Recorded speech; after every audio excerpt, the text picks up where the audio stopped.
Love it. I can't wait. Okay. All right. Mhm, So mhm. here's the intro. Cousin, Okay. thank you so much. I'm so excited. I was just sitting here like freaking out because I'm so stoked. So let's just dive right in. So tell me who you are and how the hell do we know each other? Oh my gosh. Well, we know each other because our parents are amazingly tight cousins, and I think that was one of the things that you and I learned on early in our years was this is family, this Absolutely. is blood, this is who we take care of, and this is who always has your back. Yep. And from just early times of driving to Idaho to seeing you guys and learning how to ride motorcycles and being on the farm there, and also like our other family members that are around. Aunt Bertha was still around, Uncle Ed was still around. So we and Ruth and Casey Donoho. Like, how can you not like talk about the wonderful education that we got from our elders, right? And so I don't know. It Yeah. was always you and I were always super tight as cousins. Yeah. From going on that crazy trip in the Suburban to you cutting my hair and teaching me how to dress because Was it had to have been a you're mullet? older. Oh, like what, 11 days? No. I'm just saying, Wait. No, you're older. You're August older. 12th. 23rd.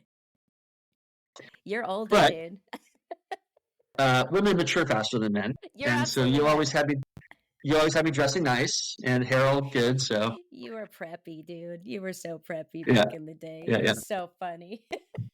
Oh my Well, gosh, so yeah. so the whole connection there, of course, is your dad and my dad. So they're first cousins. Mhm. And I absolutely adore your father. And those two together over the years of seeing them whenever we did have those visits, or we went on vacation, or we went to see, went over to the farm and saw Mhm. you guys, or congregated there, even maybe even before you guys moved there. I can't really remember, but I know between Petaluma, where you used to live, and then the farm, Yeah. and then coming here, and then that vacation, we went to Jackson Hole in Mhm. Montana. Yeah, it was, and then we Yes. did that road trip to, California with Yep. Farshad? Fashad. Yeah. Farshad, Yeah. Yeah. yeah, yeah, and Yeah. Tracy, and yeah, so everybody's Uh like, huh. "Who the hell are you talking about?" But anyway, it's just fun to think about. But anyway, our dads are first Yeah. cousins, and so, your grandpa Goal was my grandma's brother. So Mhm. and then your grandma and my grandma were super close. They were like, you remember how when we go to the farm and just sit there and watch those little ladies talk? Oh It yeah. was like watching a movie. I could sit there and I just sat there and watched the cutest mannerisms and the little stories they tell, and just to look at them Yeah. at that moment. I don't know how old they were at the time, but they were so damn cute, and think they look so innocent and sweet right Yeah. now. And then in reality, it was probably like, Katie barred the door, shit went down when they got together, but nobody's gonna talk about it now as the old grandmas. Right. Right. They were definitely ladies. They were Oh, yeah. absolutely ladies. But then you'd hear stories of things going Shenanigans. down, and yeah, yeah. My grandma being arrested for fishing in the wrong state. You Oh, know, wow, that's going around tough. the yeah, just walking around the lake and happened to cross through state lines and got arrested. Wow, is that But the we don't worst talk thing about she that. ever did? Yeah, jeez. I don't It's know. We yeah, don't talk about bail it. her out, right? She got arrested for fishing in the wrong state. Yeah, That's some bad yeah, stuff right there. Oh my god. yeah. Well, it's just, you were talking about riding motorcycles, and that picture that you sent me, basically a picture of last year sometime, of out Mhm. here at the house at mom and dad's in Payette, and you and I are like tiny little farts and on the little 50 motorcycle. Oh my Yeah, god. I that's should what I post that remember. picture. Just yeah, going up and down the road. Oh, it's so Yeah, great. Oh my gosh. yeah. Well, I'm stoked too because we planned, you and I got together because our parents obviously are getting older, and your dad had Mhm. some pretty significant medical issues happen this last year, and it was like, Yeah, man, we started thinking we better get them together, because the last thing that I wanted was for the last thing for our dads to see each other in a pine box, instead of right. together and enjoying each other. So we planned Yeah, ourselves a nice little getaway to the coast, the yeah, Oregon coast in June, and I cannot wait. It's going to be yeah. so epic. I And I yeah, was just on Google Maps looking at it. Oh, Yeah, great. checking it all out. The places to get your mom down on the beach. Oh, So yeah, awesome. really looking forward to that. Yeah, Well, you can just leave yeah, dad with your dad, and we'll scoop up the ladies and go down to the beach because those 2 don't probably not a don't give a problem. shit. He's like Not a my problem. dad's like, Well, "I don't give a damn about the beach." yeah. Besides a coffee mug, I had to pay homage to your dad. White tea, Oh, the white t-shirt. Look at white you. tea, I white tea. know. Whatever. This is my Superman cape. Whenever I want to feel like a badass, I put on my jeans, my boots, and this shirt, Aw. and you just like, let's go. Because I know in the Donaho spirit, it'd be like, it's on, It is you on. know? I know, So, and that yeah, is his signature. yeah, It really is. And, I'm 100%. just gonna tell you, Yeah. you gotta buy the most expensive damn t-shirts too because he only wears one style. And so I go to, every now and then mom will say, "Hey, could you get me some of those?" It's the Stafford JCPenney brand and they are not cheap. You Okay. get 2 for like $30. So they're not cheap. Okay. So yeah, he wears the best. That's the only thing that guy will ever say, "Well, I need the best of the best." The rest he could care about like care Right. less. But I'm telling you, the Stafford fancy JCPenney t-shirts and that's my dad. So All okay, so let's dive into love it, it. mister. So All right. now I want to know a timeline. And then, okay, let's explain too, because I call you Shannon and everybody else that's Yeah. over that direction calls you Gary. Hmm. So please, let's clarify Yeah. that because I will call you Shannon from Let's, time to time. yeah. I'm signed on to Shannon because, so we'll go back to the timeline, right? So I was born in 1970, obviously August 12th, a couple days before you. And March 30th, right, which just happened, was yesterday. Yeah. That was the day my dad bought the farm 55 years ago. Okay, so I'll be 55 this year. Oh my gosh. They bought it in May, and I was born in August. So I've been going to the farm since I was 2 days old. Wow. Yeah, it's been a minute. So that's kind of cool that the farm's been in our family for 55 years, Yeah. you know. So growing up in Petaluma, so I'll get into the whole family story too. Yeah. So mom and dad married, had me in 1970. My kindergarten year, they got divorced, and my mom went back to her family in Kansas, and the courts declared my dad full custody of me at age 5. So 1975, a court said I could be with my dad, which that changed my life for the better, right? Yeah. Just crazy, crazy stuff. So that was good. So my name was Gary Shannon Hale. I have the same initials as my grandfather, which is Gola Sylvestus Hale. I got a story about those initials too. But everybody called me Shannon as a kid. Shannon, Shanny Goat, Shanny, whatever it was, some form of Shannon. Until I got to about high school, and I thought I need a more, masculine name, and I think it'll be Gary. I'll go by my first name now, so I started going by Gary, and so now since high school, everybody calls me Gary. However, we'll be doing stuff with Kennedy, my daughter, and somebody will come by and be like, "Hey, Shannon," and she'll go, "Wait a second, you knew him from like way back. Okay, Dad, who's this?" I'm like, "Oh, they're cousin, whatever, whatever." Like, okay, cool. Right.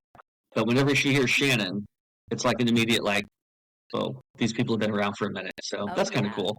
It I've got is. that, two sides to it. You Yeah. got the dichotomy. Um, I do. I do. So, Dad got remarried when I was 14, and still with Jerry to this day. Wonderful, wonderful, wonderful lady. And that's kind of how that whole rolled out. Okay. My mom has since, my real mom has since passed away. Okay. She had a son from a previous marriage before my dad. He has since passed away. And she had a daughter after my dad's and her got divorced. Katrina. Katrina's still alive and has a phenomenal family. She's Good. a hospice care administrator right now. Was a hospice care nurse for a really, really long time. Wow. 5 kids, just really, really great family. Her oldest son is in Air Force right now. I think he's on Guam, Oh working wow. towards his like nurse residency. Yeah. That's awesome. I But know that's you the guys family. though, but you guys got connected later in life, right? You and your Later in life, sister. yes. Yeah, Okay, actually, but I met a couple times, but then when my mom was in hospice, Katrina and I really, really bonded really tight. that's Yeah, after awesome. that. So, and she's been out a couple times to see us, and I've been there to see them. So, So where does she yeah. live? I forgot what you Hutchinson, Kansas. Okay, okay. I knew you told Yeah, me previously, but I couldn't yeah, remember, but that's a beautiful yeah, blessing though that and you guys have connected and you're close and you're able to, yeah, and you that's know. where grandma and grandpa used to live there. Like all of our cousins, we have a ton of family from there. So there's a Yeah. huge life history even on my dad's side.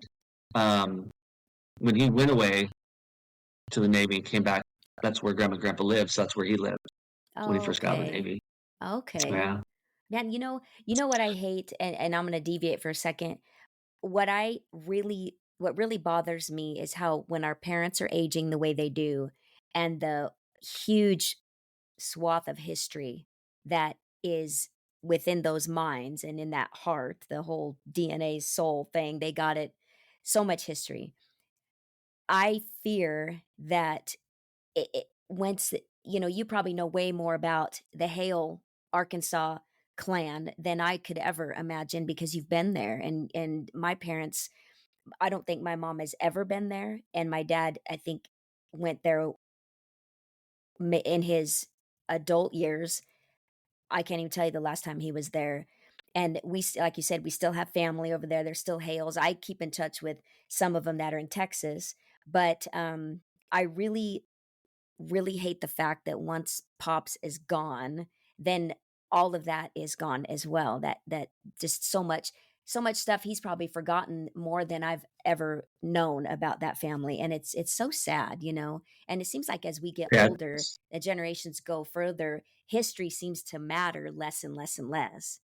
And the kids just don't seem to really connect on that level past us, our mhm, our age, and it's a bummer. I'm not saying they're all that way, but yeah. it's a shame. So I'll give you two parts. The other night, Yeah. the end of our hallway, I still have my grandma and grandpa's Bible, and it comes in a little cedar box, and it has the obituaries and stuff. But in it also has the entire pages and pages and pages of family tree.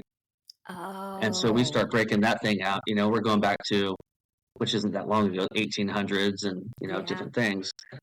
Um, and the reason that came up was because of a few years ago when we went back to Arkansas for a family reunion. We stopped by this lady's house, which is the same property which grandma and grandpa had, Gola and Velma, Okay. when they got married.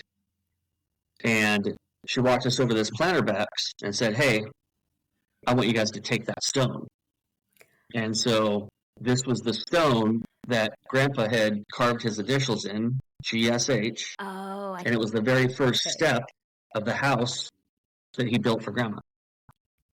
And so we have that now. That's And I awesome. know my kids don't want it. Nobody's going to want it, right? And if we ever have to sell the farm, it's just going to be there in the driveway. So I said, no, it's my headstone. Oh my So gosh. already set up to be put in my Yeah. plot, and we already have our plots and everything with grandma, Oh, grandpa, mom, and dad, and everything. So I'm like, nobody's going to want this thing, and so right. why And they should won't it? even know what it is. If the farm sells, they'll be like, Right? oh, that's neat. Step over it. That's a great rock. Somebody's initials. Yeah. And so we just set it up right by mom and dad's front door, but off to the side so you don't step on it. Yes. Um, but that's what I'm going to be using as my headstone. Oh, man. Yeah. See, So it I'm just stays in telling the you. family. Yeah. Exactly. Well, I look around Yeah. here and as you know, you've been here, it's just there's so much stuff around here. And the other day mom and dad and I were talking and everybody that is losing family members and there's this chaos that ensues sometimes because people don't have their ducks in a row and all their affairs in order and then it just horrible things happen.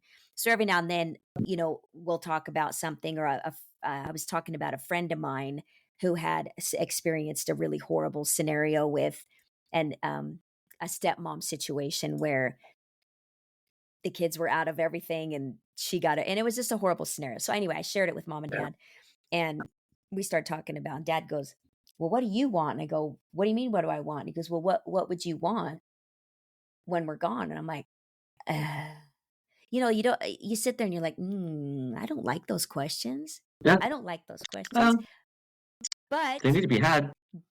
that's exactly what Yeah. I turned right You gotta around. have I them. go, you're absolutely right. It's something. I mean, they're in their 80s. It's like if you don't have your affairs in order by now, I mean, every day is a gift from this day forward, Mm-hmm. literally. So maybe it's a conversation that people should have, and it's not a pleasant one. I remember there's an example.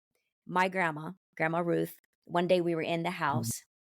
I believe it was after Grandpa had passed away, and she goes, "Honey, I want to give you my china." And I go, "Oh, it's the first thing we all go, oh, no, no, no, we're not talking about that. Come on, grandma, you're still Mm-hmm. with us. That's not happening. No, I want to give that to you."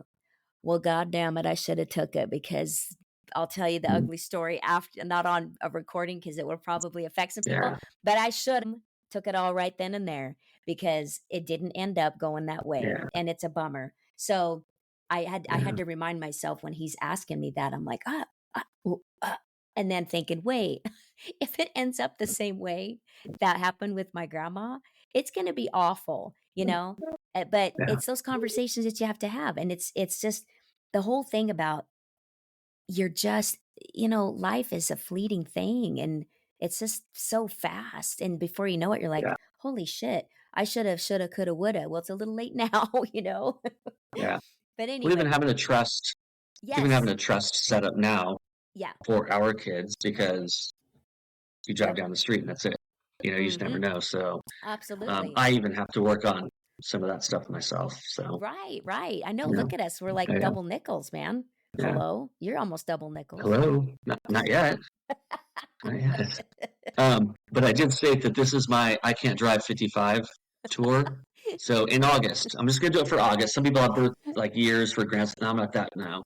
But I'm not gonna do a week or I'm not gonna do a day. I'm doing a month. Yeah. And I got some stuff planned, so we'll see how it goes. Oh, how exciting. Yeah. Well, we need to, Well, like I said, when we go to the coast, we're gonna go out one night and we're gonna pre-celebrate our double nickel birthdays, okay? all right. Okay. Okay, I'm in. it's on. I can do it. Okay, I can do it's it. on. We'll Okay. we'll post I the can do it. pictures later. You're right. So now tell me, you graduated from Petaluma, right? Yeah. Casa Grande High School, 1988, home of the Gauchos. All Gauchos. right. What's a gaucho? It's a Spanish cowboy. That's it Yeah. is?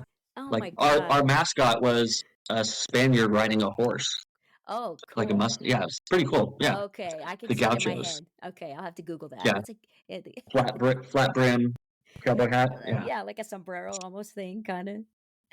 But not as tall. Yeah. More cowboy, but flat brim. It's what Okay. everybody's wearing nowadays. Oh Yeah. yeah. Well, everything comes back.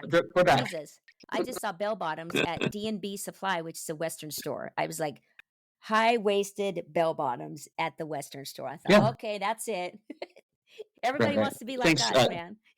That was Kendrick Lamar. Thanks, Kendrick. Oh, Appreciate that one. I don't even know what he sings, but yeah. Anyway, yeah, Oh I yeah, don't. no, it was the halftime show for the Yeah, whatever that I avoid football that game at all was. costs. Right? Yeah, I avoid that at all costs. Okay, so Yeah. after high school, or I should say in high school, you Yes. probably were thinking, okay, this is what I want to do. This is what I want to be. So, what was your story? What did you have that proverbial? This I, is what I want to I do. no, I didn't know. So up until that point, I didn't know if I was going to go to college or join the Marine Corps. Mm, And for my counselor, I should probably just join the Marine Corps because I wasn't going to be successful in college. That's where my grades were, right? My motivation, my drive. So I'm like, all right. Well, my mom's like, no, you're going to apply. And so she helped me apply everywhere. And Cal Poly San Luis Obispo picked me up. Natural resource management degree. So it wasn't impacted, kind of agricultural based. I'm like, that sounds great. Let's go down. And I tease them because I got to college. They drove me down, and you have like your room in your dorm. And they basically dropped me off on the sidewalk with a card for food. Like you could do it in the little thing and get your sandwich or whatever. yep. And they said goodbye. And then I tease them because I never left here. Yeah. I never came home. Yeah. Like, that was it. But That was the probably the hard best part thing is they could have done, right? it's 7 hours to get home. So I wasn't like just going to be able to drive back and forth. It was great. Had a great roommate my first year in the dorms. He was from a Rio Grande local area, so I instantly had a group of friends. But in that dorm life, I found ROTC because I really needed that discipline Mhm. in my life. I thrive on it. Like, I love it. And so got into ROTC, got into a bunch of the clubs, spent that whole year just doing ROTC stuff. Like, this is great. I'm going to come out of here a lieutenant and I'll do my thing and I'm on my way. And one of my first classes at Cal Poly was a Forestry 204 class that at the end of this class, it certified you as a wildland firefighter. Hmm. It just happened to be that was part of the curriculum. I didn't sign up because I thought that was the thing. It just happened to be at the end of that class. A gentleman came in by the name of Kevin Chambers and said, "Hey, I've got this fire crew. It's a hand crew, and at the end of class, you're certified to be on it.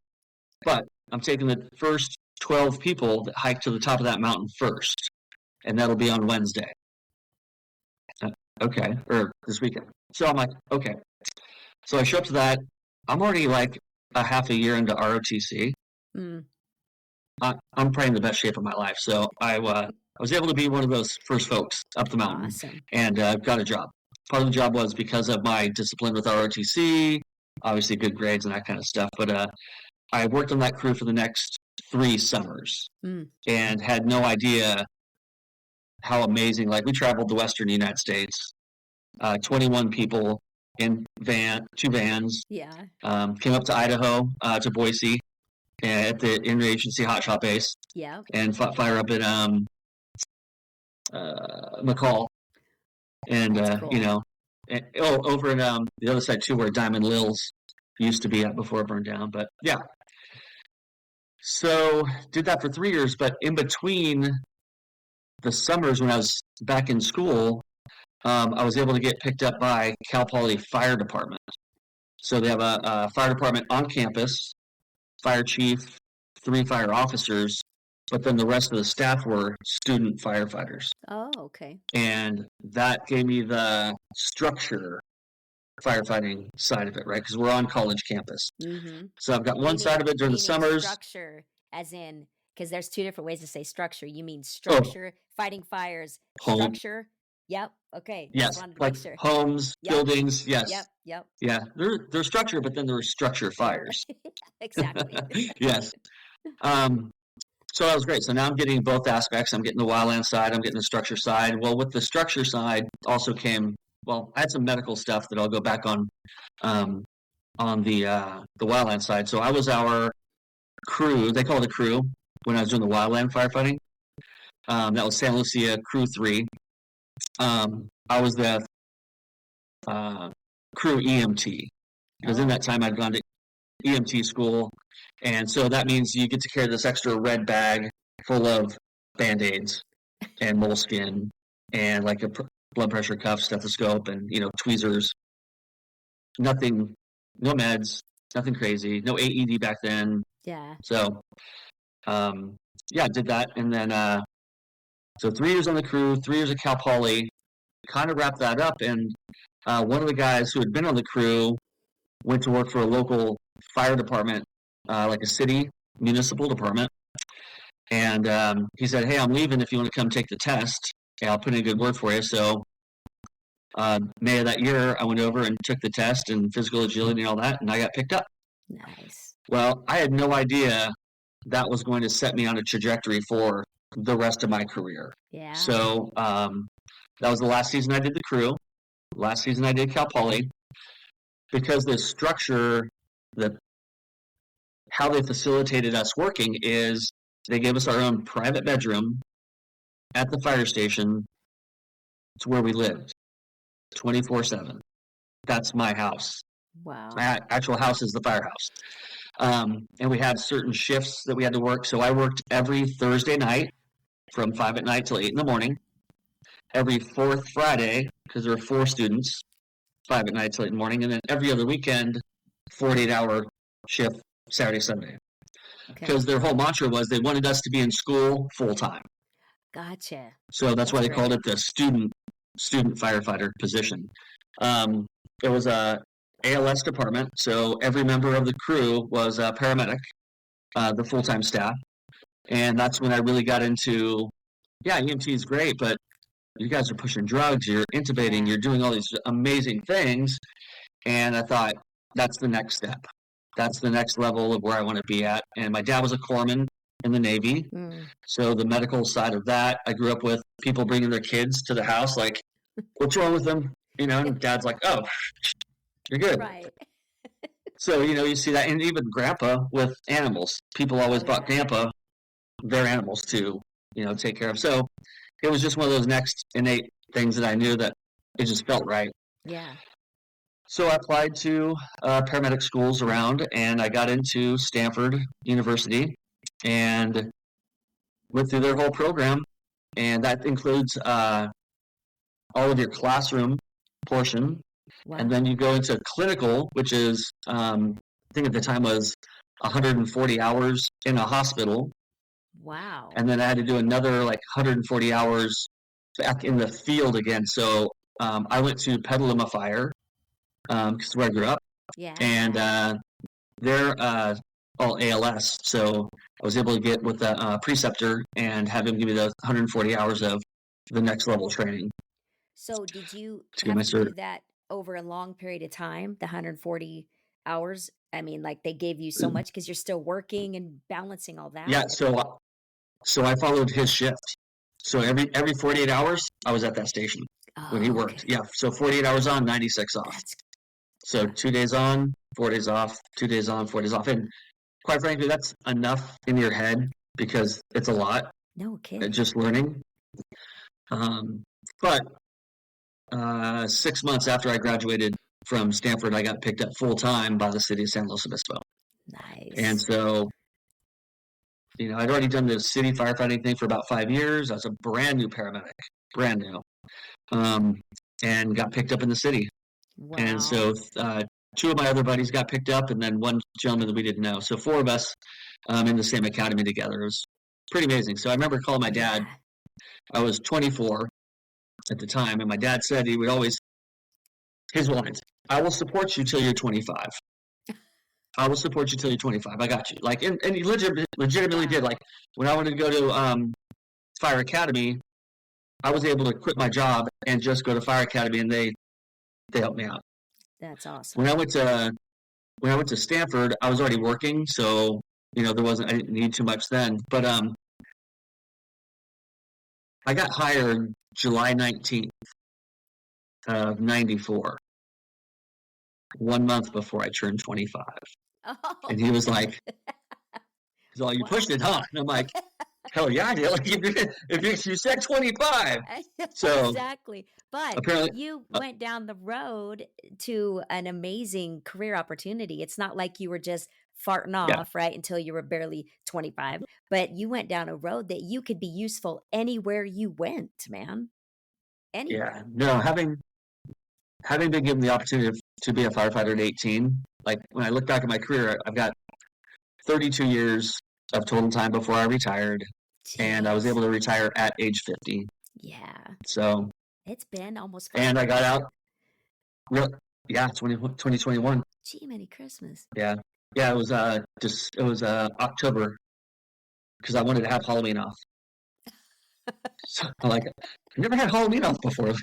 Oh my I want god. to be one of the people all dressed up. Right, right, for once. Yeah, No, that is yeah, awesome. So, yeah.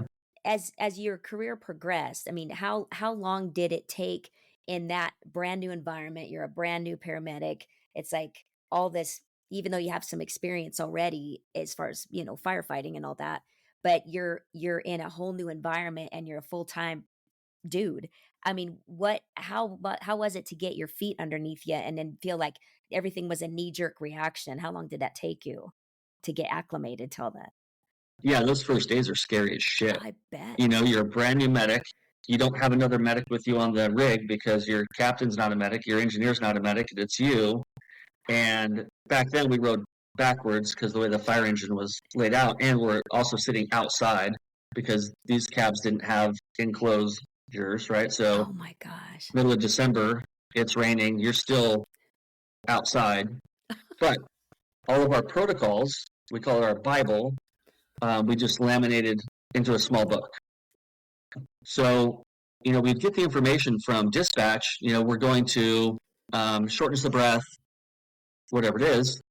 Okay, that could be asthma, that could be, several different things. So I go to those protocols real quick, review them, and then get to the call. And if I need to pull it out, your book's there. But I remember the first couple of years, use what's the next call that's coming in. I think that's the worry is what's coming next. Holy cow. What's next? But once you get to the call and you're in it, it just seemed a little bit less stressful because, oh, now I know what I got. Okay, this is what it is. And Stanford set you up for success. That's awesome.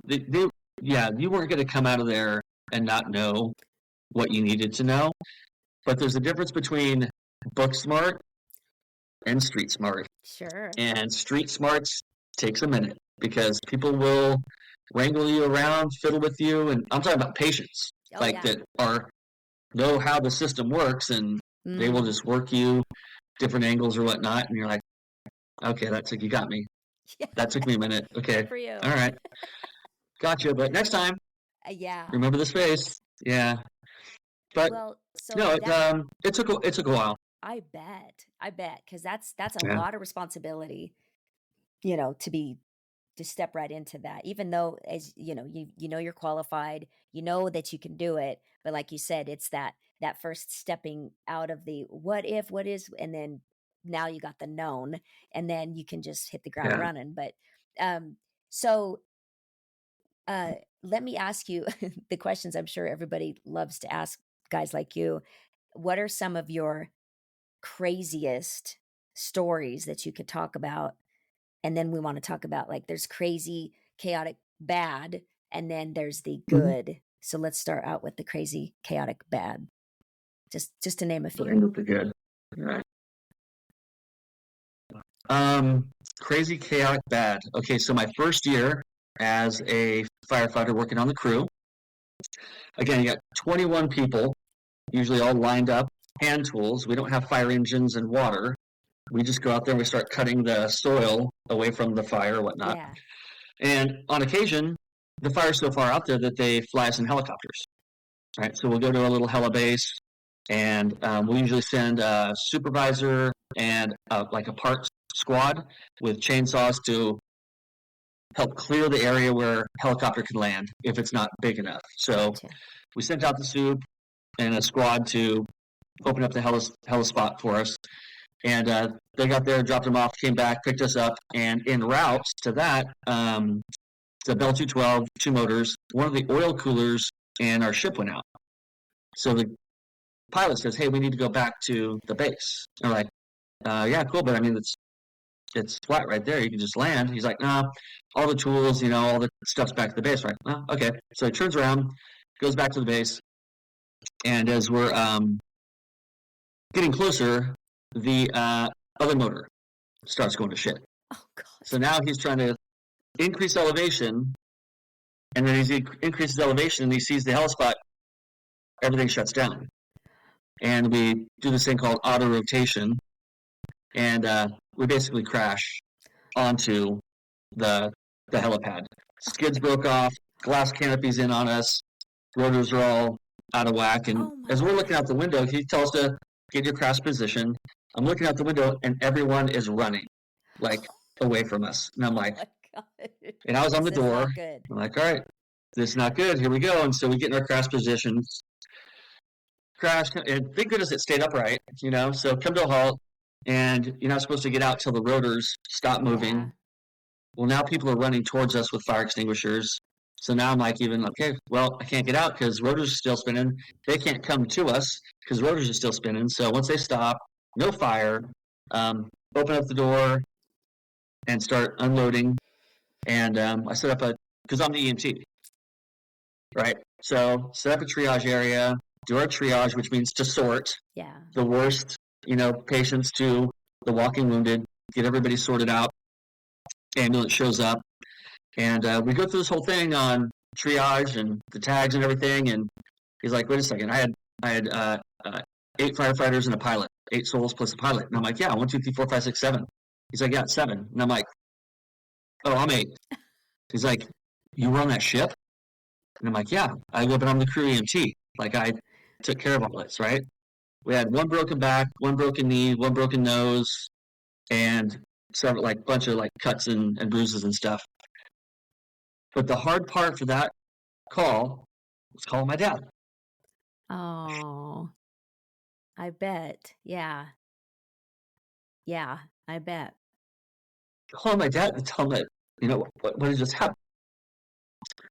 And he's working at Santa Fe, and when I called, his buddy picked up the phone. I'm like, "I need to talk to my dad." So he went and got dad. He's like, "Your son's on the phone," and he's stressed. And so dad comes over and talks to me. I'm like, "Hey, we're good, but we were just in a helicopter crash." Jeez. That was hard, Oh, I bet. But um, I think I was 19 at the time, Oh my God. you know. Just a baby. But they gave us the next day off, and then we flew out the next day, Good but from a Lord. different base, because that base was under investigation because of everything that went down. Oh my gosh. So hard day, but you had no scratches. You came out with nothing? I had no injuries. I have no injuries. Like, I'm 5'6", 160 or 70 at the time. I am a little ball at like nothing, and I'm with guys that are like the guys with the broken noses were all over 6'2", 6'3", because of the way you sit in the seat, facing forward with your head down between your legs and everything. All of them had nose injuries. Somebody was watching over you. It was gnarly. Wow. It's just one of those things that day. But good things came out of it, because I really learned a lesson on, obviously, triage, but also like my role in what emergency medicine is out here. And so it just upped my game on being a solid EMT, gave me that, hey man, I love doing this, Yeah. So that was a good thing. Yeah, crazy. Other calls that are difficult. So I tell everybody, they ask me, "How long have you worked in the fire service?" I go, I had a career that lasted 32 years, and I worked 5 days. In my 32 years, I worked 5 days. And they're like, "How can that be?" And I'm like, "Well, those were all days where firefighters died." Oh. And so that's work. Yeah. That's work. The rest of the stuff of what we do, it's a career, it's a lifestyle, it's a thing that we love to do. Like, I guarantee we'd all do it for free if we could afford it. Right. I would say the majority of us would just do it for free if we just had all the other bells and whistles. They gave us the swag, they let us drive really bitch and shit. We'd be like, let's go, Yeah. So, and there's always the calls that are really hard. I had the call was hard, but what happened after was even harder. So I had a call where a mother found her child in the morning, not breathing. And so we get to the house, and it's instant, you're met at the front door, and you're handed a child. Yeah.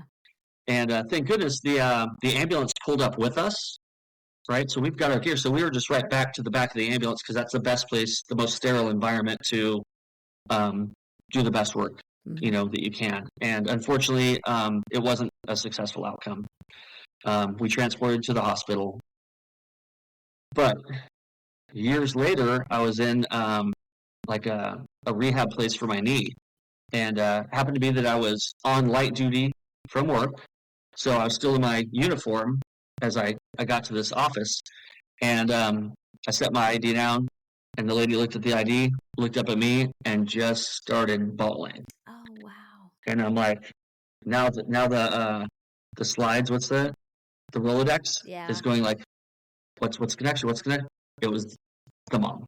It was the mom. So wow. It was So I'm like, come here. So she walked around and we just gave her a big hug and we just cried there for a minute and she pulled together. She's like, I know you did everything you could and I just wanted to say thank you, but seeing you, it just hit me. I go, Wow. I understand, completely understand, you know? So you never know when stuff like that's Yeah. going to come up and like affect you. Like even telling the story about the helicopter crash, I didn't know that I was going to crash. I've told Well, that story 100 times, right? well, that So you just never feeling know. that feeling though of wanting your dad to know that you're okay, that connection Right. and I don't Yeah. know, isn't that funny how we react even I mean, even if that happened to you today, who's the first Yeah. person you call? You've got of course you got your daughter, but it'd be your dad, Yeah. you know? It's just For sure. that's a beautiful thing. Yeah. And just to backtrack, you are an only child. So, Yeah. it is a major strong connection and ironically your dad raised you as a single dad for quite some time and then you ended up Yeah. having one child and a single dad and so Yeah. that brings me to when did you get married and then all that I want to know that because I Yeah. do want to cover the fact that you balanced a career and being a single dad very successfully by the way. Yeah. Well, thank you. Hmm. Um, so got married in 2001. Had met my ex-wife Andrea down in Mexico. So I'm like, oh man, because anybody that can hang in Mexico, let's go. Um, uh, Married in 2001. No, met in 2001. Married in 2003. Um, had several miscarriages, and Mm. she had a son from a previous marriage, Trevor, and Trevor was my best man in my wedding. Oh man. Just great, great, Yeah. great kid. And he was 12 when we got married, and so all of the things that were like same with the way my life growing up was, it was kind of the same here. Um, and in 2005, we had a child who had a condition called holoprosencephaly, and so premature birth, but fully developed but premature. But the holoprosencephaly is the child was born with no ears, no nose, no eyes, and a double cleft palate. Oh my So was not going to be able to manage um, his airway. We thought we'd just go full term and just we'll make everything work out for our family and everything. And 8 minutes after I cut the umbilical cord, he passed on. oh my And so that was god. in '05. And then in '07, we had Kennedy. And so Kennedy comes out, and you're like, Oh heck yeah. okay, okay, we good, we're good. So at that point, I went, okay, I'm done having kids. Yeah. Like I'm good. I just one Oh, and I done, bet and that's trauma. I can concentrate everything I've got on this one, and just feel very very blessed. And that was in 2007, and then in 2013, unfortunately, ended up getting divorced. Kennedy was 6, finishing up first grade, and so again, the coincidences are just too Yeah. uncanny, I guess. But so I found myself as a single dad of a daughter, which I've never raised a daughter. So what do you do? 6 years old, in school, first call, all the fire wives. I need you to bring your daughters over to my house and show me how to do hair. And all the wives showed up and they showed me how to do hair. Because I'm like, my kid's going to go to school well dressed, but her hair is going to be done and she's going to be put together every time. Yeah, because you None had of this, you had 50-50, right? You guys essentially had yeah, 50-50 custody. Yeah. which worked out really, really well for me. Because so the firefighter schedule is I work 48 hours on, 2 days on, and then I'm off for 4 days. Yeah. So essentially, on our exchange days, it would be noon and noon.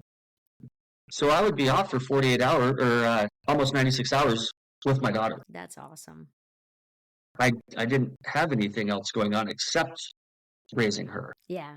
That's So beautiful. I didn't have to do daycare. I didn't have to do anything like that. So I would almost venture to guess that our relationship is tighter because of it. Oh, I bet. Yeah, You I mean, know, I can't I would imagine say it's the usual typical scenario would be, the 8 to 5 Monday through Friday, and then you could have a little time in the evenings and rush in the mornings to off to school, off to work, and then you might have, yeah, the weekends in between. It sounds to me like you definitely got the better end of the stick, even though your schedule may sound a little chaotic to some people because of, your firefighter yeah, schedule but for your child, it sounds like it worked out beautifully. yeah. It was really good, and the thing that I did too. So Andrea worked at the school where Kennedy went at the elementary level, and so that was great because she could be there with her mom. Um, so I decided to get a job there as a yard duty, A what? and so Oh, now yard duty. for outside during Yeah, the recess or whatever. you just get to hang out and play with the kids all day. That's Yeah. awesome. I don't So get that to was do my. that. Oh yeah. Oh no, it was the best thing ever. That's Yeah, awesome. just come hang out, be yard Yeah. duty. Oh, right. And like, Yeah, that's my dad. Oh my yeah, God, that's my dad.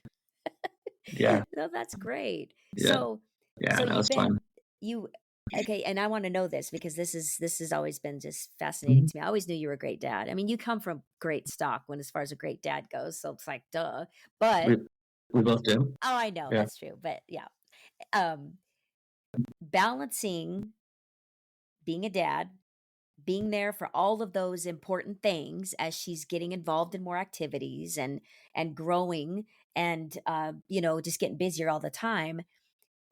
Was there ever a time that your schedule, you had to flip flop things or you missed out on things? I mean, I'm sure Well, yes. yeah, Yeah. So with the firefighter schedule, you don't know what's coming next. You don't know what the next emergency is, right? So yeah, um, we have a thing called constant staffing at work. There are 14 firefighters on every single day, 24/7, 365. And if one of those units gets called out of the county, gets called out of the state, we have to replace those firefighters. So I've gone to work on one day and I didn't come home for 21 days dang, because that's the commitment, right? yeah, And so um, Andrea had knowledge of all that prior to, so we already have to have all those plans in place. Like it's summertime, we know stuff's going to go down, so are we prepared? So as firefighters, our houses are always dialed, ready to go. I already have my bills paid way in advance. I already have somebody to take care of my dog, to feed him and take him on walks and do all that stuff, and it's already all laid out. yeah. You know, because our block had 5 firefighters Oh my gosh, living on it, so we everybody's taken care of. yeah, that's So so awesome. now there's 2 of us now. Yeah. So you know, uh, Kenny and I have a funny saying. You know, it'll come around like June, and we might pop that first fire. You know, it might be a small one or whatnot, and I'll come back from that, and I'll be washing my clothes or whatnot and getting stuff ready. And she's like, "Well, see you in September."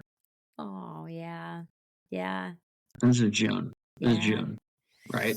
Because wildland fires used to be June, July, and August, yeah, but not in California. yeah. June, July, August, September.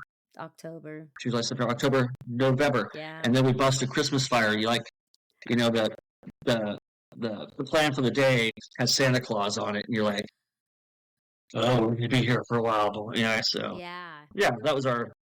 That's the chaoticness of it for the summer stuff. You just don't know when you're coming home, but with that chaos creates independence. Hence, you True. have to be independent in what you're doing because I'm not here to help you with this or that. I want to be, but based on my career and how I make money for our family, I can't always be. Yeah. But I guarantee you, and then you lay it back out. The dads that are 8 to 5, Monday through Friday, I have more waking hours with you than any other normal 8 to 5 parent. Exactly. So Yep. I'm up in the morning, I make breakfast, I drive to school, I'm there at recess, I'm back at dinner time, bedtime, move like whatever it is, Yeah. for 96 hours. versus from 6 to 8 when they go to bed, 2 hours, Right. 2 hours, Exactly. and then, the full weekend. Yeah. So it was good. I would change it because I would want to be married. I would want to have that, committed relationship where two people can figure it out and create a really strong bond to show the child this is what, it looks like. Right. But it did happen, and I never got remarried. Yeah. Haven't Still looking. yet. Yeah. Anyone out there? Ladies, Um, ladies, he's available. so no, and Kenny's 18. She's Yeah. she's going to stick around for I think 2 years because of the Quest of Promise we have with the JC, and she's already taking classes. She's taking welding I at love the that. local junior college already. I love that. So she'll be around, for a couple more years. And we'll probably get into it a little bit later, but I'm trying to go back to work for the next 10 years. Okay. And that's to recover from my divorce financially. Oh, damn it. So, but it's okay. It's okay. But I mean, I want to work. I find myself super, super busy. Oh, I yeah. have still, I'm young. Like, let's go. I look at work, and again, because I had 32 years of a career, I still have that mindset about work. Yeah. I don't dread waking up in the morning, putting my clothes and going somewhere and making money. I don't dread it. I actually really look forward to, man, what are we going to do today? Right. Right. Tomorrow, April 1st, not April Fool's, I go back out to the nuclear power plant. Oh, yeah. And I'll Tell work, me about that. I'll work a 40-day stretch. It's temporary because it's when they shut the breaker off and they clean and maintain everything, put in the new rods, and just you're go out in, there to work make 40 sure days and get there's out. no fires. That's what you're doing, like as a firefighter? No, Or- no, actually, I'm what's called a crane walker. We have a huge crane inside the containment dome where the rods are, and they have to move big boxes of tools so people can work on stuff. So I help get this crane around this circle Holy cow. and not hit anybody or damage Yeah. anything. And Are you wearing a yeah, suit? it's pretty gnarly. Like Yep. a hazmat thing? Yep. Wow. Got the little dosimeter, Yeah, Wow. but it's beyond safe. It's really, really, Yeah. really safe. No, and it's Yeah. literally 40-day Yeah. stretch, as in you're out there for 40 days? Or you So go back and forth? I can commute. Well, I commute from my house there. Okay. Takes about 40 minutes of a commute time, but it's so my day is 12 hours with it. Let's just say an hour on either side, so that's 14 hours, 6 days a week. We get one day off a week. Wow. Yeah, and that'll be done. That'll be 40 days. And then that's just a temporary assignment. And then after they're done doing all Yeah. that's done. And then what do you want to do? What's your thoughts about? So the plan for this year is we're doing a big solar job. I do solar on the side as an Okay. installer. And so we do ranch, commercial, residential. And so we have a big commercial building at an airport that we're putting on some godly amount, 400 panels on top of this roof. Oh my gosh. So we'll do that maybe last a month or so. But then there's another outage in October. So I'll go back and do Whoa. this job again that I'm doing in October. So another 40 days. Wow. So you're just kind of Yeah. diversifying and Yeah, but the you're goal, not committed the to goal, long term, right? no. Mm-mm. The goal right now, though, is to, when I retired, I let all of my certifications go. I didn't want to be a paramedic anymore. I didn't want to be an EMT anymore. Like, been there, done that. I'm Yeah. good. Everything's done. I let my CPR card go. I'll be like, I'll call 911. Hey, there's somebody over here not breathing. Somebody needs to come do something about it. Whatever. And then I got You out. can't do I know, that. but then I got out to, I can't. I found out quickly. I got out to Diablo at my first outage, and I'm in the classroom, and somebody yells out, "What's that guy doing?" And I'm thinking, oh, it's going to be a hostage thing because he's got, a weapon or something like that. And I look over and I'm like, oh, that guy's having a seizure. And I went back to doing my test, and I'm like, that guy's having a seizure. No one's getting up. Oh, So I got up, walked over, put him on the floor, opened his airway, turned him aside. And they had, they do their other protocol stuff about calling 911, making sure they have credentials to get into the nuclear power plant. And oh, yeah. there's a lot of infrastructure stuff to get where we're at. Yeah. In the meantime, the guys needed his airway open so he could breathe. So I handled that, and everybody's like, something like I was a paramedic for a little bit. So Yeah. Oh, yeah, that's anyway, the the CEO of PG&E Diablo came down to the classroom in their suit, like the whitest helmet I've ever seen. Like, this is somebody, and they're all, "Excuse me, are you the retired firefighter?" Yeah. Thank you very much for your service. Really appreciate it. I'm like, sweet. I gotta pass this test, or I can't. Like, appreciate it. I'm still trying to get all my work done. So it's cool. But That's nice though. I knew every firefighter that came in. My old fire captain is the fire chief, and he's Really? like, why are you not out here? Like, I don't know. So I'm now going back. I'm re-upping my EMT, which now you have to be nationally registered. And I'm just going to go through all the steps it takes to get back into that firefighter level of training. Then there's the physical fitness side. So Oh, dear God. Okay, old man. I How's that going? well, I I hired a personal trainer, Good. and I will show you the before and afters. In 6 months, I'm going to be absolutely ripped. Good. Yeah, That's these huge guys, to have they somebody don't help mess you do around. that. Yeah. That motivation and Oh, that, come on, one more, one more, one more. I couldn't do it without having them in my back pocket. It's actually a community of people. It's called Reliance Fitness. Okay. Does everything online. He's actually local and does have his own like personal gym, but it's not open to the public. He just goes in there, films content, puts it out, and then once in a while, the people who have been really, really successful with this program come down and show off what they got. And you're like, Awesome. that that guy's my age. That guy's older than me. And there's the before and afters, and I'm all, sign me up. But he does the whole nutrition Awesome. That's it. program That's the too, key, right? man.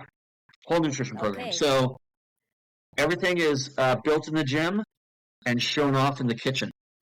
That's what he says. Yeah. Like, oh, it makes sense, Yeah. right? So That's what we're great. doing. Okay. Well, Yeah, I yeah, can't wait and to see it, how that works for you because I mean, yeah, I'm glad that you stepped away from all that. You needed that break, and then you're kind of coming back around. I love it. yeah. It's refreshing. I I absolutely needed the break. Yeah. Like, absolutely needed it. Yeah. So yeah, I'm hoping to be a firefighter at Diablo Canyon Power Plant by next year. Awesome. And Probably that's a middle of next full-time year. gig? Yeah, It's a full-time gig for you? full-time job. Wow. Yeah, So same weird full-time, shifts paid. and stuff? Same. Yes, perfect, Okay. perfect. Okay. Yes, 48.96s. So Awesome. now, let's say I get that. Yeah. Now I can, if Kennedy's got stuff going on, I can go up to mom and dad's for 4 days. That's awesome. Because it's 7-hour drive. Wow. So I guess I forgot that it was that far to yeah, the it's a long farm. drive. Now I'm used to it. I've been Right. doing it since Autopilot. 1988, Yeah. right? So Autopilot. the car drives itself, right? Yeah. So yeah. Well, So so I'm really looking forward to it. well, no, I'm glad. I think it's Yeah. I think at this age, and I'm speaking for myself as well, it's like it's a new season. It's amazing being where you're at this age and knowing what you know now, having been through what you've been through. Your kids are grown and you just have this like renewed thing that just ignites and Mhm. I'm going through that myself right now. And I am so revived and feel like I've just entered a whole new phase of my life. And it's so crazy. It's like I'm a grandma, you know, I've got all this stuff going on, the podcast thing, so many things going on. And it's like it's crazy. Yeah. And you kind of seem like you're kind of in that mode as well. And you took a much needed break, but now you're like, Yeah. here I come. And you'll probably end up being in the best shape of your life. And you'll feel like, Yeah. okay, I'm 55, but I feel like 32. I mean, seriously, Oh yeah. it's awesome. Yeah. When we finish up here, I'm actually going to the gym. Okay. Good for Yeah. you. Yeah. Yeah. Yeah. Well, Yeah. so I Yeah. want to turn the page now. Tell me about this Yeah. the and I apologize, I can't remember the name of not-for-profit that you're involved in with Yeah. the really awesome wheelchairs. So tell me Mhm. about where that came about and what those are. Okay, so a good buddy of mine, Travis Checker, and I started a nonprofit called Positive Ride. And Positive Ride's goal is to take folks with mobility needs, um, places that they felt that they could never get before. So if you're, if you use a wheelchair, we always say people aren't in a wheelchair; they use a wheelchair as a tool, Right. right? You're not confined to a wheelchair. But if you're quadriplegic, paraplegic, have any type of mobility need, or use a wheelchair already, we want to keep you in the current wheelchair that you're using because it's built for you, right? Doctors have measured you out, got the really nice seat, everything's good. But we take your manual wheelchair and we put it on a device called Freedom Tracks. And the Freedom Tracks device is like a tank track system Yeah. that goes on the inside of the wheels, so the footprint is smaller than your wheelchair, which still allows you to go all of ADA bathrooms, in your van, restaurants, um, anything you want to do, but it's off-road capable. So all of your mountain Jeep trails, all of your most of your single track mountain bike trails. We use it a ton on our local beaches Yeah. um, here, grass and stuff. So about 5 years ago is when we started it, and it started off as what we called two dudes in a wheelchair, and we had no idea. Travis had found the device, somebody let him borrow one, and I said, well, let's load it up and let's go see what it'll do. So we took him to a local hiking trail. It's called the Pismo Preserve. And I said, I don't know, let's just go up this one to the left. This looks great. And it was just a little bit over 36 inches wide, this trail. And we got him to the top of the mountain. And we're like, holy shit, like, how did we just get this thing to the top of the mountain? And I had videotaped him going up, and then we got back to the truck, and I'm like, let's just put this on Instagram. We'll make a little post on it and throw some music or whatever and stuff. And by the time we got home, we got an email from the land conservancy who owned the property asking us what we were doing with electric vehicles on the property. No. What? And we're That's like, well, we're two dudes in a wheelchair, and I just took this guy in a wheelchair to the top of your mountain. And they're like, well, we need you to have you come down to the office because we love it. Oh, okay, okay. I thought it was And we're that. like, what do you mean you love it? Like, well, we're about to put in a $2.2 million ADA walkway hiking trail. And if your tracks just went to the top of our mountain, we're not going to put in that trail. Oh my gosh. And we said, don't put in that trail. That's all done. So they bought us 3 of these devices. They said, the Land Conservancy owns them, but we're giving them to you to take people on our trails. We signed a contract with them. All of our insurance and stuff is through them. We didn't have to do anything That's except awesome. show up and take people hiking. So we coined the term adaptive hiking, Yeah. right? So we do adaptive hiking. We put a bunch of posts out. We go down to REI, and Travis cruises in. We're buying clothes or whatnot, and they're like, "What's up with this?" We go adaptive hiking. We got an adaptive hiking program. They're like, "Holy shit, we love you guys." 2 years ago, we got sponsored by REI. Oh my So gosh. yeah, so our local REI, they have a co-op grant program. So 2 years in a row, we received $10,000 each year from this grant. And this last year, what they've done is like, if you buy something there and they ask, would you like to round up your change for charity or something like that? And you round up your, 3 cents. That goes to us. Wow. So this last year, they've already raised like 17,000 for us for that. Dude. Yeah. So This last, go ahead. no, I just keep going. Yeah. I'm just in awe. I Yeah. had no idea it So was getting that big. this last 2 months, 3 months ago, they gave us an end cap. So like one of the bins that holds all the tents, it's like 9 foot tall, 12 foot long. Well, the ends of it are 2 foot wide 9 foot tall with nothing on them. So they say, if you guys want that end cap to just show what you do, pictures, and like give us a description of everything, you can have it. So we'll take it.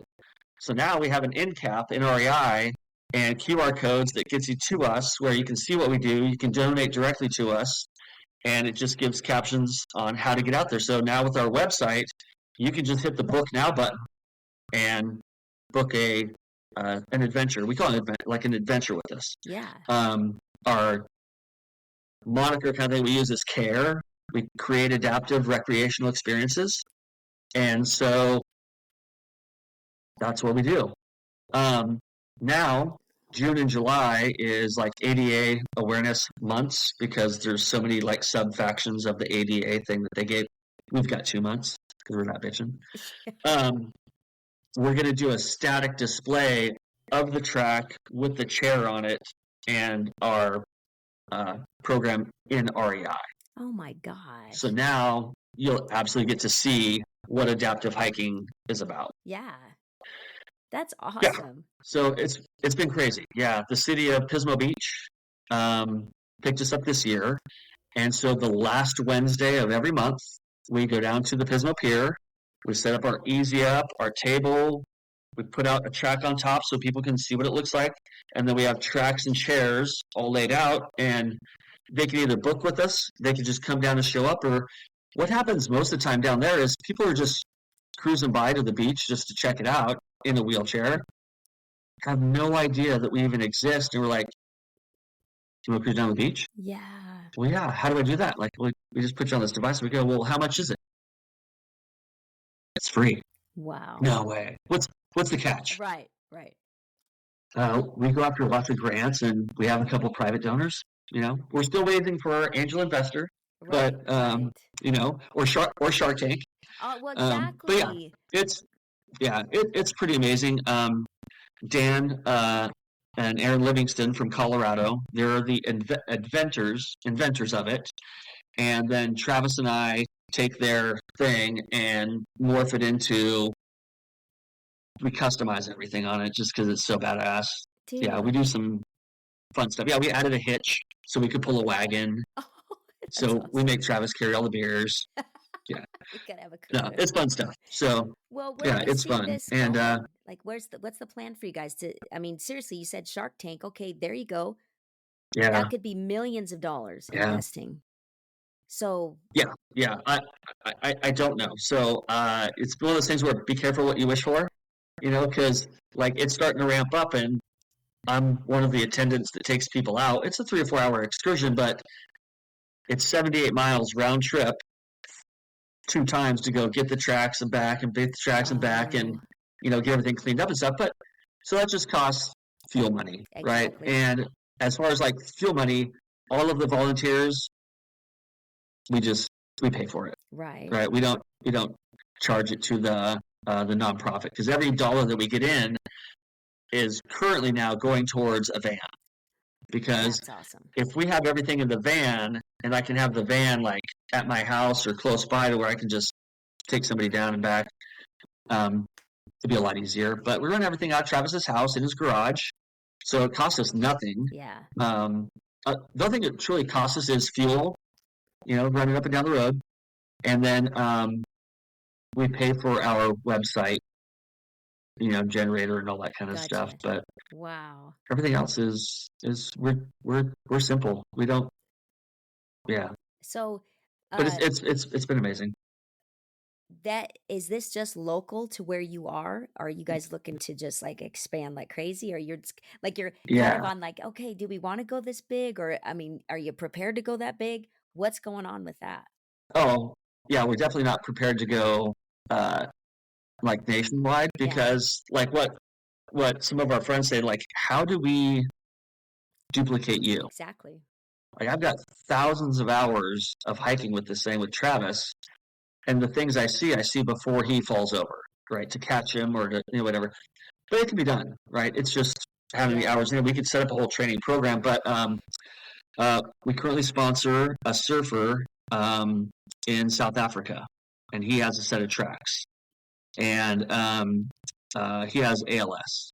No, Emmett, multiple sclerosis. Oh, okay. So he was here at the WSL World Surf League competition in Pismo, and we met him here, and just an amazing, amazing gentleman. And so we're like, you got to have one of these. So we got him all hooked up, took it back to South Africa. I just posted a thing of him the other day. He's cruising down the beach. Oh my gosh. But then he'll come back here for surf competitions, and we're like, don't bring your tracks. We'll bring tracks to you. And so whenever he comes out, he gets to ride the newest, the latest, the greatest.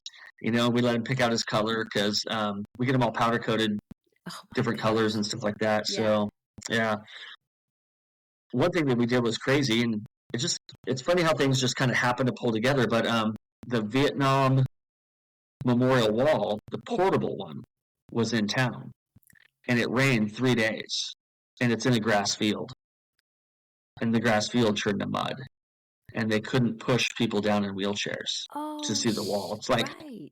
150 yards away, right? 1.5 football fields from where the parking lot was. It was a beautiful, beautiful thing, right? Yeah. All lit up at night, gorgeous, very solemn, like that. And you have all these vets sitting in wheelchairs looking at this thing. And my buddy Sean says, you need to get tracks down here right now. Yeah. I'm like, I'll be there. So I loaded up everything, brought it down, met with the staff who runs the program, and half said yes, half said no, liability-wise. I'm like, we get it. I go, well, I want one of you to walk with me, and I'm going to go do the whole wall and come back. The guy's like, all right, how's it going to do in the mud, It great. It like to the wall, and it only goes 3 miles an hour. Okay. Super slow, and it's quiet. Yeah. Just electric motor. Maybe a little squeak from a track down the whole wall, back up, and as we're getting to the vets looking at us, guy on the end goes, can I go? Yeah. Turned it around. He got up, sat in it, and I'm all taking him.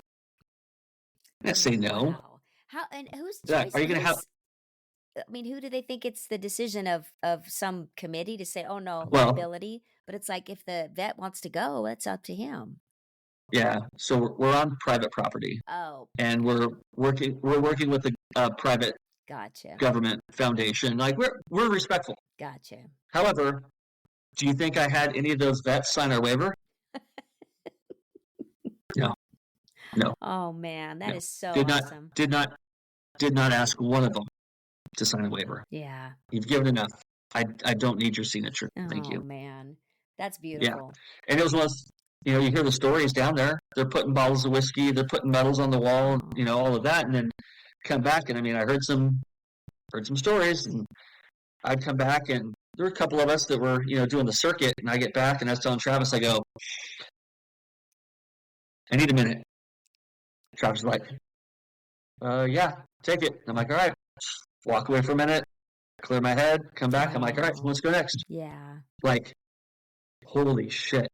It was gnarly. And we did that for 2 days. And I think we got somewhere around 107 vets to the wall. No way. Yeah. That's beautiful. They wouldn't have gone. They would not have gotten to the wall. Oh, thank God. Yeah. They tried to do this like plywood, thing down to it. And people could, walk on the plywood. Oh yeah, but it was all just shit house mud and everything. We got great video. We got some great pictures. Dang. Of that. I'll send you a couple. Yeah. Oh, please do. God. Yeah, it was amazing. Well, I'll tell you, that's the kind of that kind of thing would just get me, and I would be like, I'm hooked. Helping people to that degree, and getting them in places they would never get if it wasn't for something like that. Yeah. That's beautiful. God, I'm telling you. Yeah. If you ever wanted to grow, I'll help. Yeah.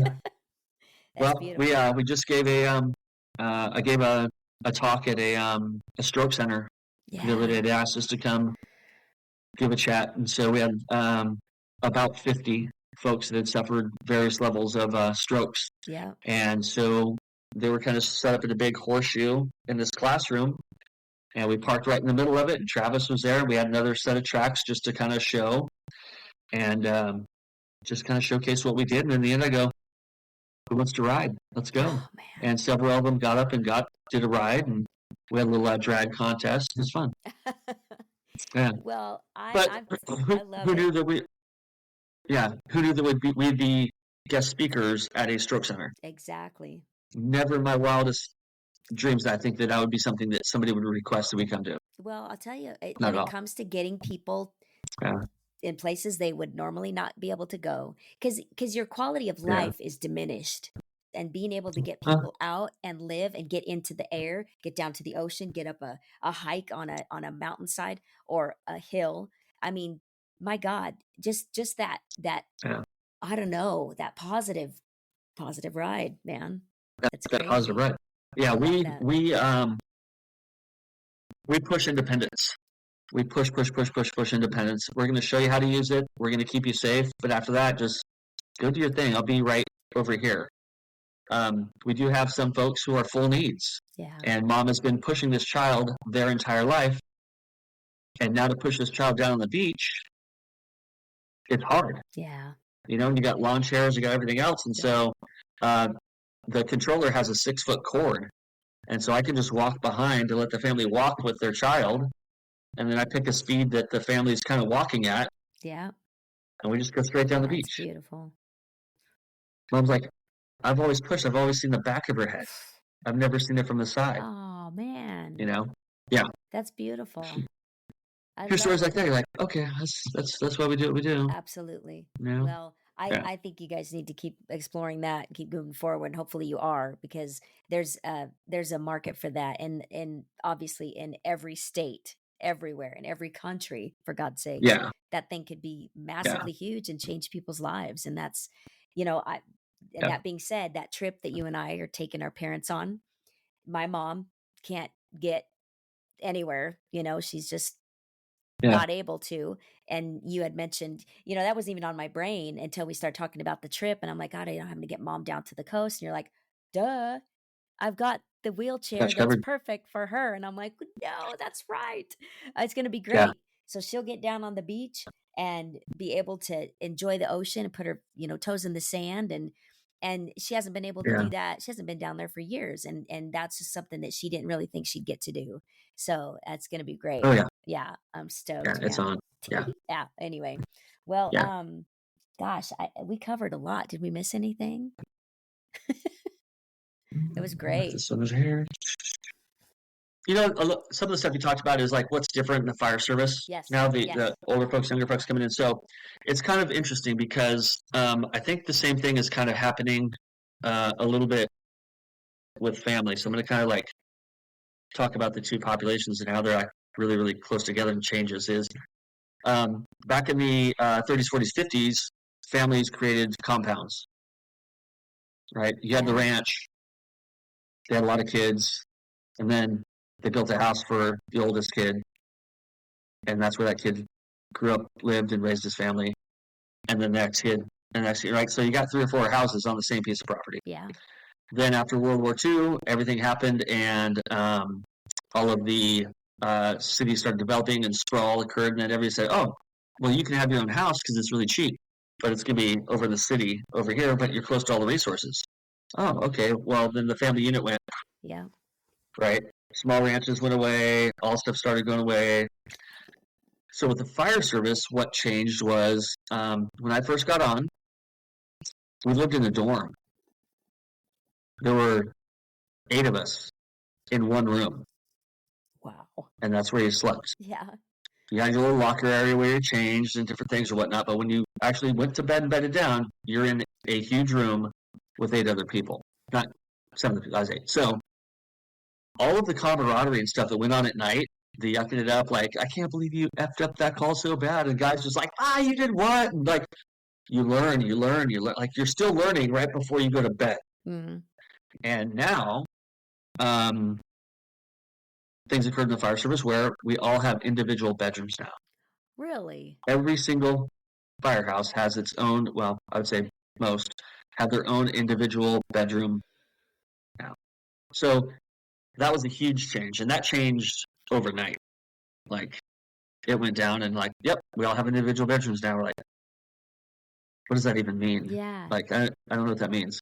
Like, yep, you can go have it over here, you're over here. So you have your own bed, you have your own TV, you have your own little AC unit, You have your little plug-in for your cell phone, because now cell phones are a thing. Oh yeah. And you can, after 5 o'clock, if there's nothing else going on, you can go in there and isolate yourself from the rest of the world. Oh geez. And that's what some of the younger generation has done. Wow. So my generation was like, we were always up and like, hey, let's go back out to the rig and polish this or check this, or hey, how did that thing work again? Yeah.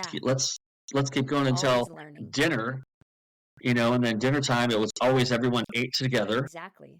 And now with different eating habits or whatnot, not everybody's gonna have a steak with you. You'll make sure that you cover all the bases, for the folks that eat vegetable, and that's fine. Right. It It's just, different. you just have to make sure that you cater to everyone, so there's inclusivity, but yet still foster that nurturing program of what the camaraderie side of it. Right. So Right.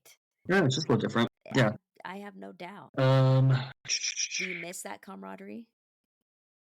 Yes. I So bet. when I do the solar, all of us are retired firefighters. Oh, no kidding. And yeah. So the two gentlemen that own the company are still firefighters on the job, but the rest of us that are working for them are all retired firefighters. So when we go up on the roof, it's like having my old truck company, except we're Oh. not cutting shit up and smashing it. We're actually building stuff and making it look nice. Yeah. That's great. Well, I was going to ask you about Mexico. Now, that's your kind of little Yeah. home away from home, your little zen. Yes. So Yes. tell me Yes. about Mexico. Where did that come from, and what's going Oh on down man. there? Yeah. So in 1995, when I got picked up by the city, one of my captains, Jerry James, he'd been down there a bunch surfing, and I was surfing a lot at the time, and he had purchased a lot down in Todos Santos, which is about an hour north of Cabo on the Pacific Ocean side.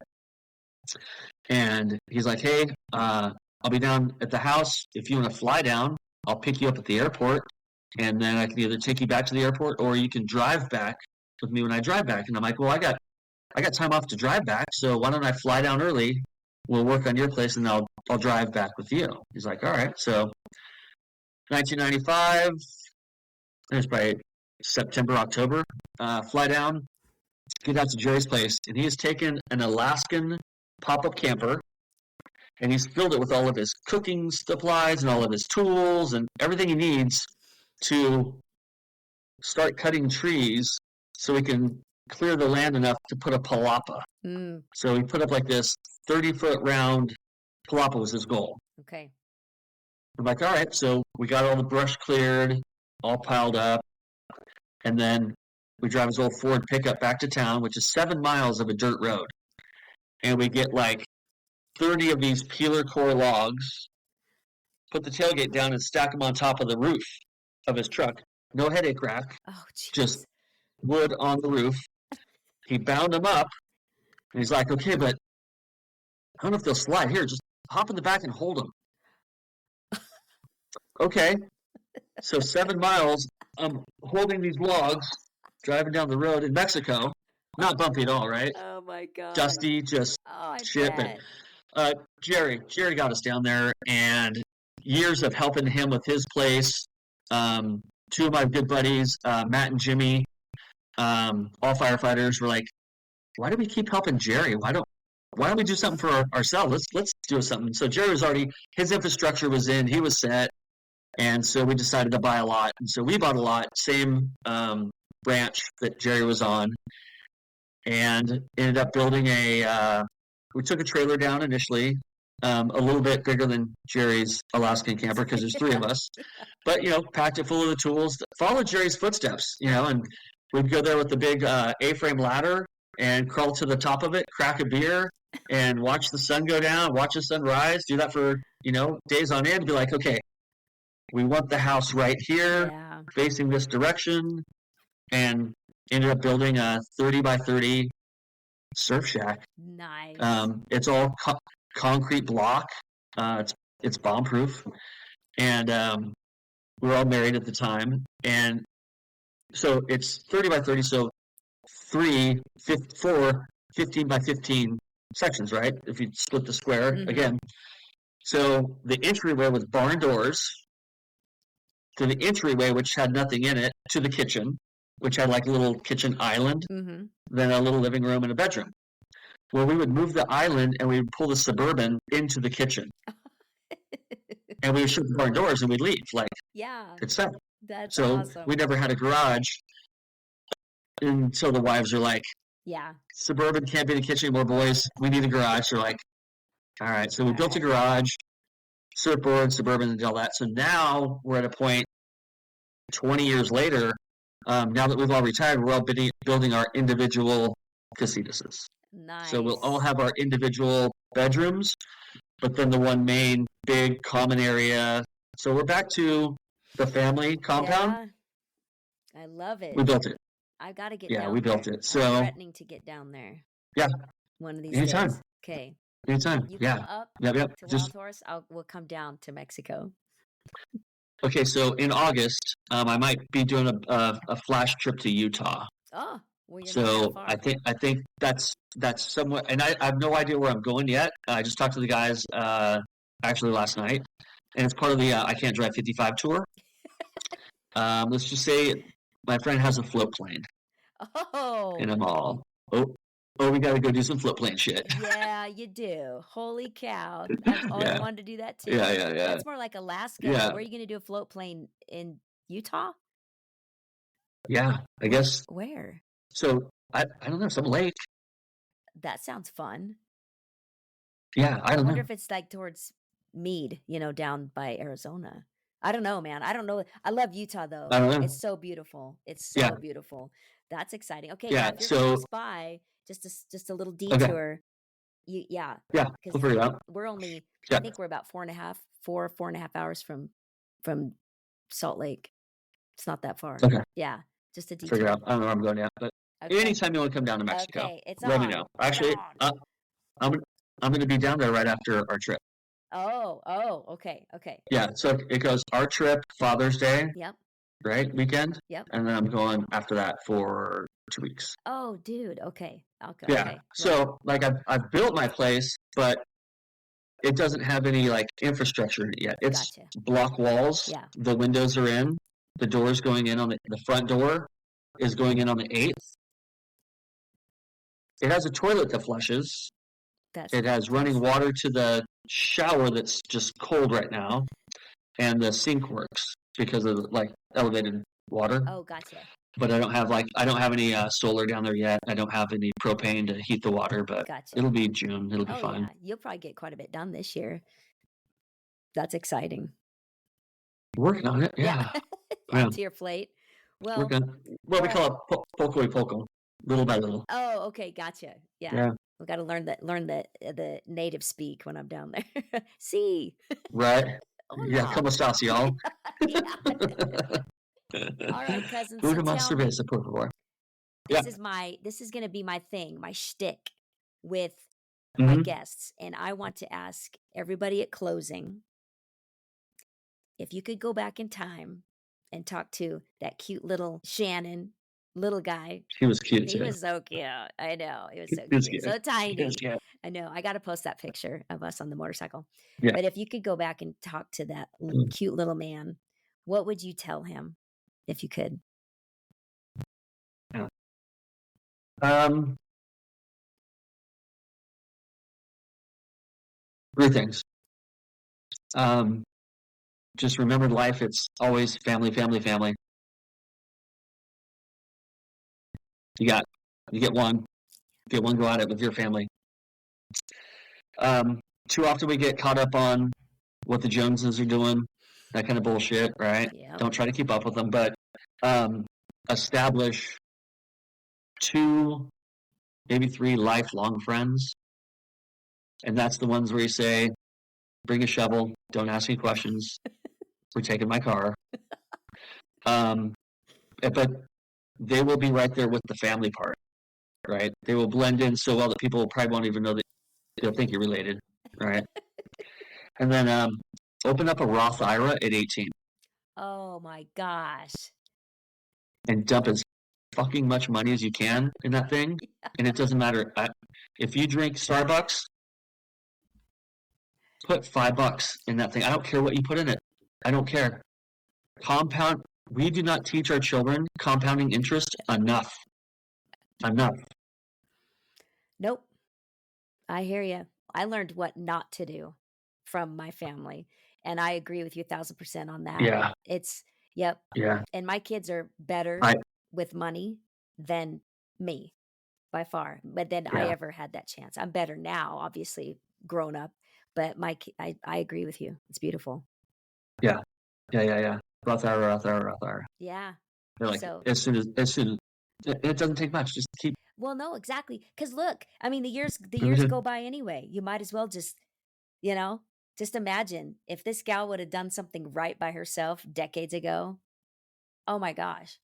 yeah. Oh yeah. Well, I pull up the graph on the computer, and I make Kennedy and her boyfriend look at it.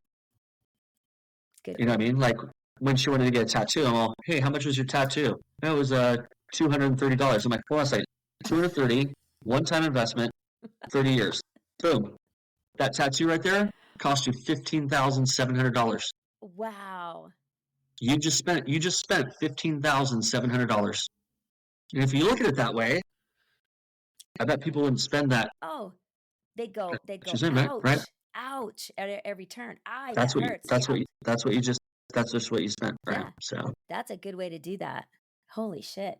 Well, I love yeah, that. I love that. I love it. yeah. All right, cousin. This has been such a Okay. wonderful honor. I just love you so much. I love it. I can't wait. Yeah. Cannot wait to spend some time with you in June. It's going to be great. Looking And forward to it. oh Yeah. yeah. I can't wait to get your mom out on the beach. Oh my god. Like bring Kleenex. Bring Oh, your Kleenex. yeah. Yeah. Yeah. It'll be epic. Anyway, I love you. Yeah. I'm not It'll be fun. okay. All right. Love you too.